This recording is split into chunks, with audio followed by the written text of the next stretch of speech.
Click করুন অ্যাপের bell আইকনে আর সাবস্ক্রাইব করুন এবিপি আনন্দ।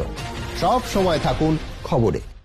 আগামী সপ্তাহে হবে মাঝেরহাট ব্রিজের উদ্বোধন, তবে কবে উদ্বোধন তা নিয়ে সিদ্ধান্ত হবে সোমবার। কথা বলবো আমাদের প্রতিনিধি পার্থপ্রতিম ঘোষের সঙ্গে। পার্থ, কি জানা যাচ্ছে?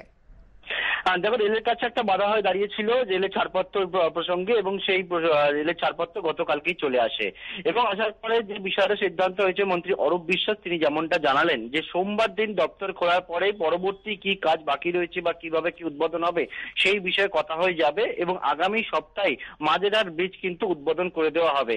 এবং যে বিষয়টা এখনো পর্যন্ত সিদ্ধান্ত মুখ্যমন্ত্রী মমতা বন্দ্যোপাধ্যায় তিনিই কিন্তু মাঝেরহাট ব্রিজের উদ্বোধন করবেন। অর্থাৎ 2 বছর আগে যে মাঝেরহাট ব্রিজ ভেঙে পড়ে এবং তারপরে দক্ষিণ কলকাতা, বেহালা, তারাতলা, নিউ আলিপুর, খিদিরপুর এই এলাকার বাসিন্দারা যে দুর্ভোগের মধ্যে পড়ে, সেই দুর্ভোগে কিন্তু সুরাহা হতে চলেছে কার্যত সপ্তাহের মধ্যেই।